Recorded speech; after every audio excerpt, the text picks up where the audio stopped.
Hey guys, welcome back, it's Ripe again. In today's video, a homeowner association formed in my neighborhood, which I'm not a part of, and they insist I must get rid of the solar panels on my roof. They ended up suing me for them and deeply regretting it. Here is what happened. Let's dive right into the story. The first one goes like this. I am one of those people that find a place he likes and settle down in it for a long time. So I've been living in the same neighborhood for decades with almost no problems really happening. About 5 years ago though, an HOA was formed and I was the first to say no when it came to deciding if I should join or not. Almost everybody else did, but I heard enough horror stories to want to stay far away from an HOA. Even in my real life, my brothers are part of one and they drive him crazy with dues and going to meetings and all of that crap.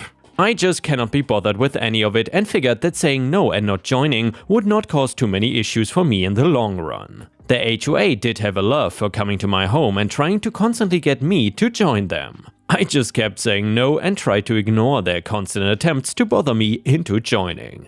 They had speeches about safety, about the neighborhood being unified, amazing projects they were planning, etc. I could see with my own two eyes that the only thing they actually cared about was micromanaging everybody and what they could and couldn't do. This is a free country, and the last thing I want is a bunch of rules with no reasoning behind them. These people were a small nuisance to me, but nothing major.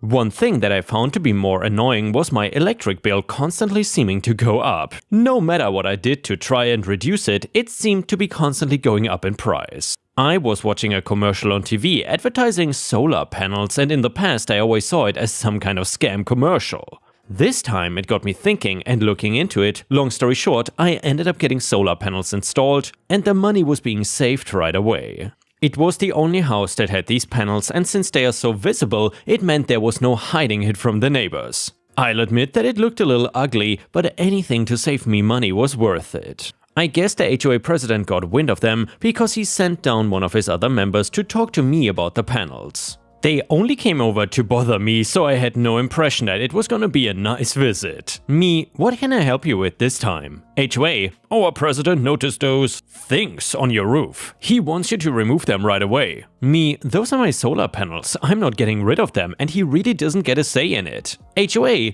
they are ugly and you're being selfish and not thinking about the value of the homes around you. Me, maybe people will get them and get used to how it looks. Did your president think about that? HOA, nobody's going to have them because the HOA is working on a motion to get them outlawed here.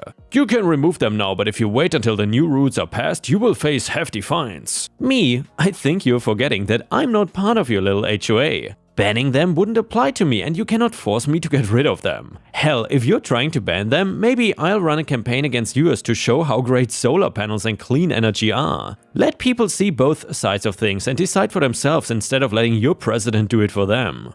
HOA guy, you're gonna be sorry you messed with him. If you don't heed any my warning, then I can only wish you luck in what comes next. I had no idea what this person was talking about, but I really didn't care. I knew I was right and she wasn't gonna convince me to get rid of them. A few days passed and I got the notice that the HOA was suing me for $224,000. I had zero clue where this number came from, but I was worried because I'm just a typical guy. I don't have that kind of money if I actually lost. I called and left them voicemails, but the HOA seemed to be ignoring me now. I hired a lawyer in hopes that he could make the whole thing go away and was relieved when he told me the HOA was actually in the wrong. We went over facts and they showed the HOA really did not have a case against me since I did not break any laws or rules. Instead, I could actually counter-sue them for harassment and emotional distress over the whole thing. Once they got wind that I was fighting back, they got dirty and sent me a threat. It was a naked photo of me that looked like it was taken through my window,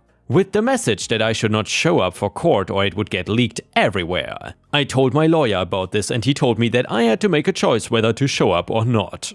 I was not letting them win. I was gonna show up and add blackmailing to my side of the lawsuit. In court, the HOA argued that me not being a member did not matter because the issue was my actions affecting HOA neighborhood members. That the solar panels I installed were gonna cause the prices of all homes to drop and that I was doing it on purpose. Apparently, I had some big scheme to drop house prices and buy them up cheap. Of course, they had no proof to this and it was disregarded by the court. My lawyer stepped in and wanted their case thrown away because in their entire thing they had yet to name a single law I had broken. Even if I was part of the HOA, I had not done anything wrong yet by their standards. I was allowed to use alternative energy to power my home if I wanted to. The HOA's final attempt to sway a judge was saying that because the solar panels were ugly, less people would join the HOA, and then it would become chaos and riots in the streets. The judge had more than enough of their crap and finally forced the HOA president to shut up. The judge told him that the HOA does not have a right to regulate what kind of power I chose to use, especially when I'm not a member.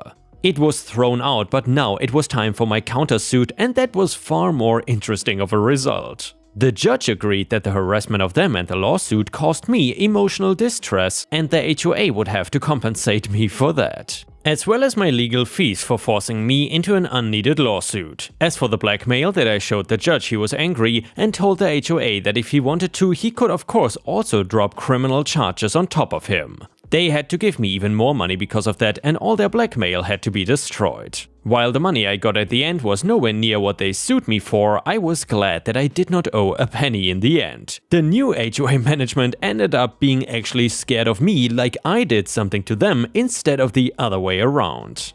My favorite thing being the fact that none of them could stop me from up-talking about the pros of solar panels and how the other neighbors should really look into getting them. 5 years later, some others have joined me, but the best part is the HOA was never successful in banning them. Oh, and by the way guys, I forgot to mention, there was also not really an update to the story, but it was posted like way at the bottom, so I did not really see it. You know, on Reddit there are all these edits and stuff, and I just looked over this one, and it is actually an important update. Either way, OP writes, the HOA president ended up going to jail for a year and had to pay me a fine of $50,000 for his blackmail attempt. Good riddance. So yeah, Ripe Stars, I am very glad to hear that the entitled HOA president got what he deserved. Blackmail is a serious offense, but honestly, in my opinion, if you blackmail someone, you should face even bigger consequences. Anyway, if you enjoyed the story, please don't forget to subscribe to the channel if you haven't already, and also turn on the bell to not miss any of my uploads. Thank you so much. And the next one is titled Maliciously Complied. The phones in my call center are open from 9 AM to 8 PM. I work a later shift from 11:30 to 8. So one week the following happens. On a Monday, I clock into my job at 11:30 AM. I do 5 minutes of setup and start taking phone calls from customers by 11:35. I clock out at 8 PM that night. Sometime during the day, a memo comes down from corporate. Call center representatives should start taking calls the moment their shift is scheduled to start. Tuesday, in order to avoid working off the clock, I clock into my job at 11:15 AM, do 5 minutes of setup, 10 minutes of administrative work, and start taking phone calls from customers at 11:30 AM. When my shift officially then starts, I clock out at 8 PM, having done 15 minutes of overtime that day. Then on Wednesday, in order to avoid working off the clock, I clock into my job at 11:15 AM, do 5 minutes of setup, 10 minutes of administrative work, and start taking phone calls from customers at 11:30 AM, when my shift officially starts. Sometime during the day, a memo comes down from corporate. Overtime is not approved for call center representatives. So I clock out early at 7:45 PM in order to avoid doing overtime. Then on Thursday, start at 11:25 AM and I do 5 minutes of setup. I clock in at 11:30 and start taking calls immediately. I stop working at 7:55, but I don't clock out yet. I'll be damned if I let corporate make me a victim of wage theft. Over the next 5 minutes, a couple calls from last-minute Karens come in. I don't take the calls, and at 8 PM I clock out. The customers eventually hang up disappointed. Friday, starting at 11:25 AM, I do 5 minutes of setup, I clock in at 11:30 and start taking calls immediately. Sometime during the day, my boss comes to talk to me. Boss, when you clocked out at 8 last night, there were still customers waiting in the call queue. Why didn't you take their calls? Me, sorry boss, my shift ends at 8 o'clock and overtime is not approved for call center representatives. Boss, oh well, you're allowed to stay late to finish up the customers that call in. Me, sure thing boss. Can I have that in writing as well? Later that day, a memo comes down from corporate. Overtime for business needs is approved for call center representatives. So at 7:59 p.m. a last-minute Karen calls in. I help her until 8:05, I clock off 8:15 to make sure I get paid for the extra 10 minutes of work I did. Keep trying, corporate, I am hourly. And yeah, right, stars, I gotta say, this story seemed like it is straight out of a Monty Python episode or something. Anyway, let's move on to the next one. This one is a revenge story. My mom is very blunt, straightforward, and does not take crap from anyone.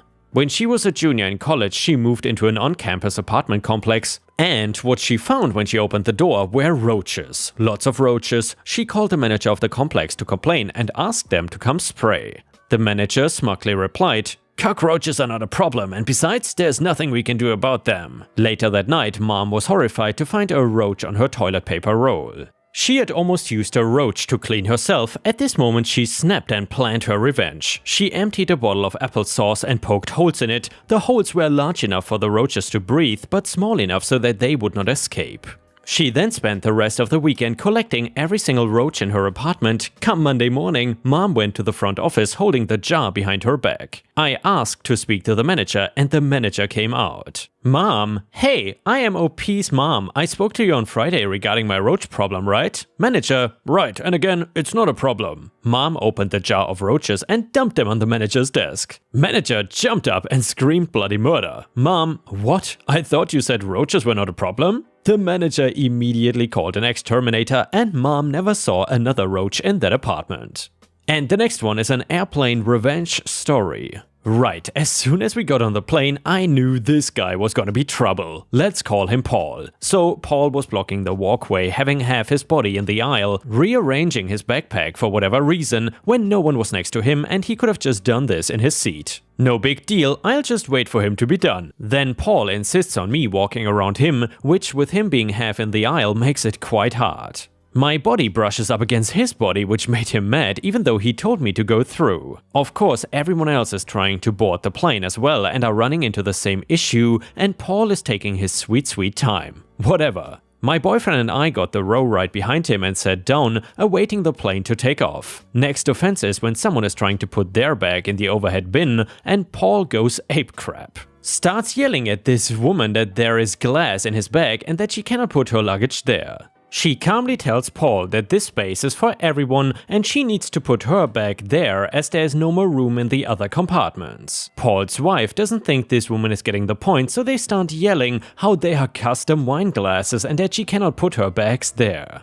I was giving this woman props. She stood on the seat to gently rearrange things and kept her calm the entire time despite being yelled at. Of course, this was not good enough for Paul and his wife, who kept muttering under their breath about how stupid she was and that she was gonna ruin their glasses. When we finally get in the air, the baby 1 row behind me, 2 rows behind Paul, starts crying. The baby was not even crying 30 seconds before Paul decides to yell, "Give that kid a bottle." The parents obviously ignore this and calm down their kid within a minute or so. Now throughout the flight, the baby cried a couple more times, each time lasting no longer than 3 minutes. A very good baby. Paul, however, was not pleased, and each time the baby cried, he would turn around and give the parents the stink eye, then get up and walk around. I kept hoping the baby would cry just so he would have to listen to it. I'm a very shy person, so I wasn't about to confront him, and my boyfriend, who was in the seat behind him, had his headphones on and was not aware of what was going on. So I hatched a plan for my petty revenge to make his plane ride as unpleasant as possible.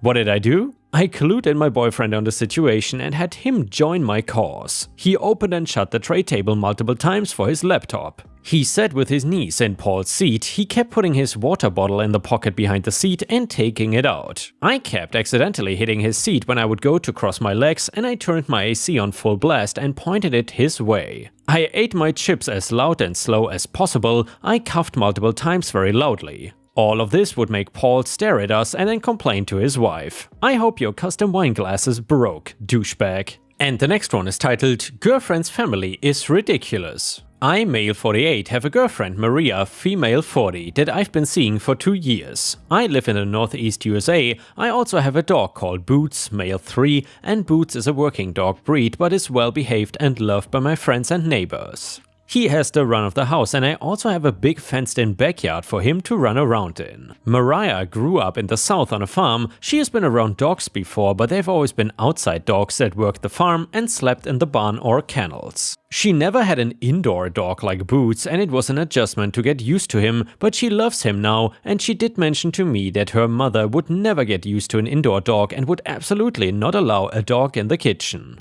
Mariah's, or Maria's, I'm not exactly sure, mom and brothers wanted to visit her, but Mariah lives in a small one-bedroom apartment and does not have the room for them. Their family also cannot afford a hotel. Mariah asked if the family could stay in my house. My house has plenty of space, so I agreed. They came and things mostly went well, but as expected, Mariah's mom kept making comments about Boots being allowed indoors and how that was not right. I told them gently that I will keep Boots from bothering them, not allowing him in their bedrooms, trying to keep him underfoot, but this is my house with my rules and Boots gets to hang indoors with me. Aside from being around, Boots didn't do anything to provoke them. He generally chills in whatever room I am in unless someone is actively playing with him. One morning I woke up late and came downstairs to see Mariah's family making and eating breakfast. I noticed that Boots was not around and I asked where he was. Mariah's mom said, "Dogs don't belong in the kitchen, so we put him outside." I was slightly annoyed, but Boots likes being outside, so I figured it wasn't a big deal. I looked out the window thinking I would see him on my back deck, his usual spot, but he was not there. I stepped outside to find him and still could not see him. I went around the corner of the house and found Boots tied up to the fence using rope from kindling bundles I have for my fire pit. After untying Boots, I went back inside and asked Maria's mom why they tied up my dog. She said that dogs should not be allowed to run around and she was just treating him like a dog should be treated. I told them to pack their stuff and get the hell out of my house. Maria and her mom called me an a-hole because they had nowhere else to go. I said that was their problem. If they couldn't respect me and my dog, they had to get out. So Reddit, am I the a-hole here?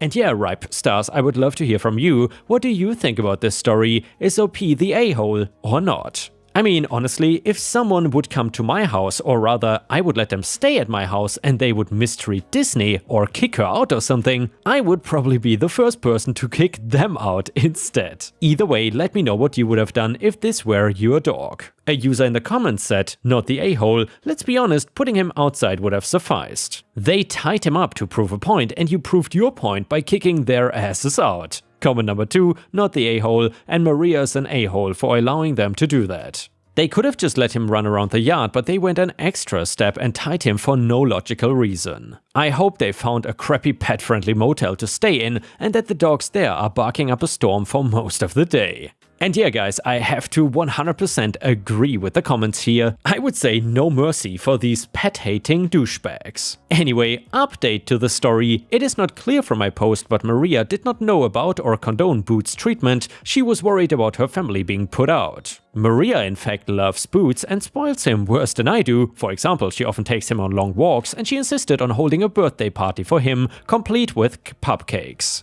And by the way, I've never heard of cupcakes before, but now I am intrigued. I'm wondering if kitty cakes also exist. And the next one is titled Malicious Compliance on Landlord. So my best friend had moved out of state with her family for several years. She was never really happy there as she is a small town country girl in a big city. So when her marriage dissolved, she decided she needed a change. She was homesick but did not want to go back home. She wanted to live close enough that she could visit often, and she wanted to be in a similar setting to home.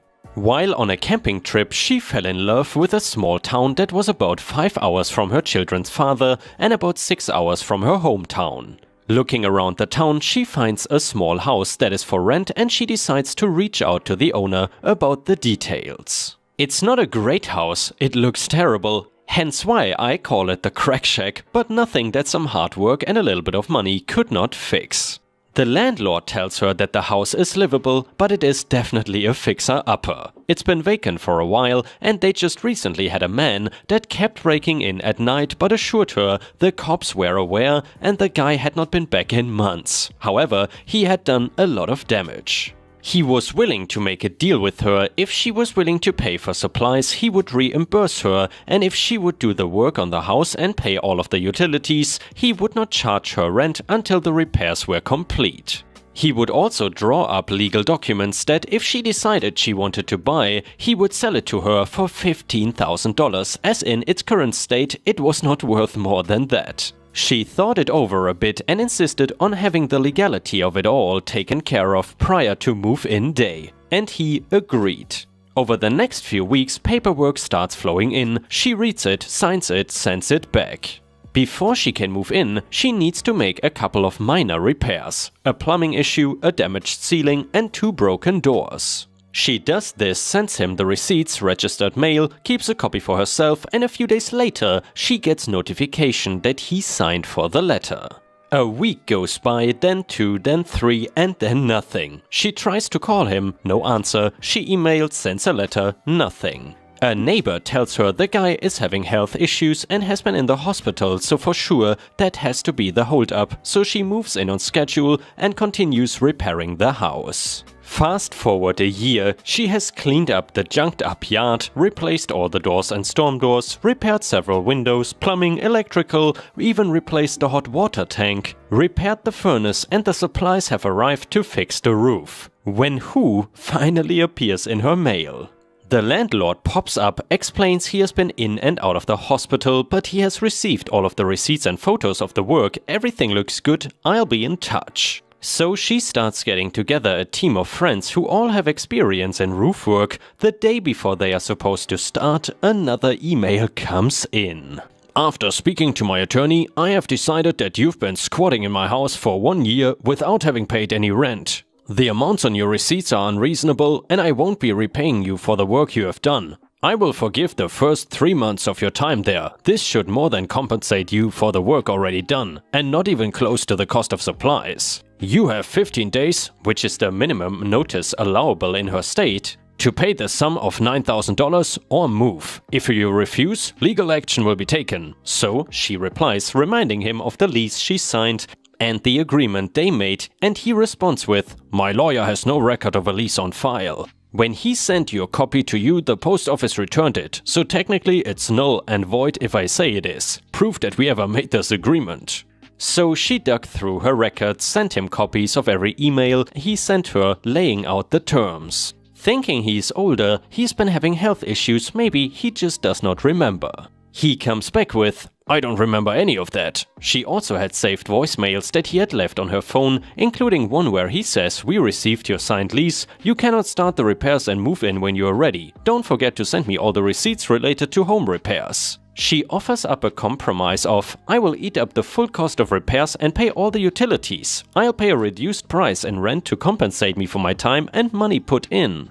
She even made an offer that she would eat the cost of the repairs and start paying rent going forward, but asked that he accept the work already done to compensate her for the repairs already made, which even this was a deal where the landlord made out better, as she had put more money into everything at this point and she only made repairs according to a previously agreed upon list. "Well, we can certainly try to work out a new deal, but I'm still not paying these receipts. You're going to start paying rent. If you want to buy the house, it's going to be $30,000. In this area, even after the repairs, he would be lucky to sell it for this." She tells him she needs to think about his offer, but she doesn't. She calls me as I can be creative. I tell her first to talk to a lawyer. She did, and while the lawyer thought with all of the correspondence she could probably win the case, she decided the house was not worth it to her.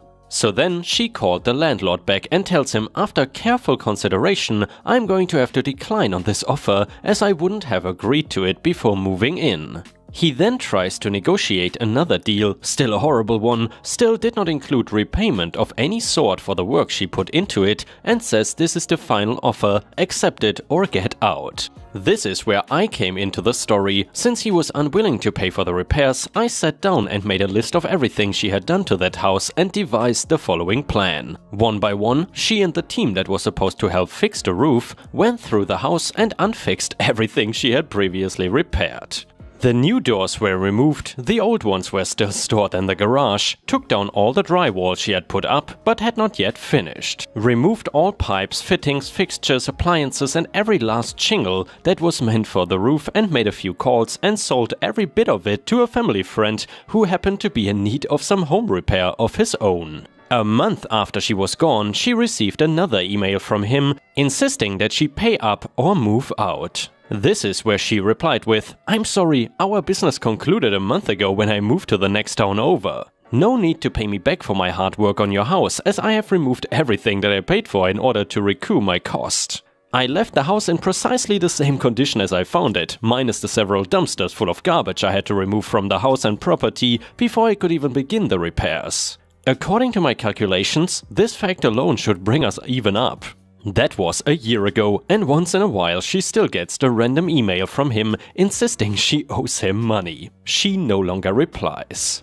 And yeah guys, I would say you cannot get any better revenge on an awful landlord. And with this, we have reached the end of the video. However, if you cannot get enough of my content, please check out my endless playlist, where you can find thousands of hours of content. In addition, please don't forget to subscribe to my channel to not miss any of my daily uploads. Thank you so much in advance, and I hope to see you again tomorrow.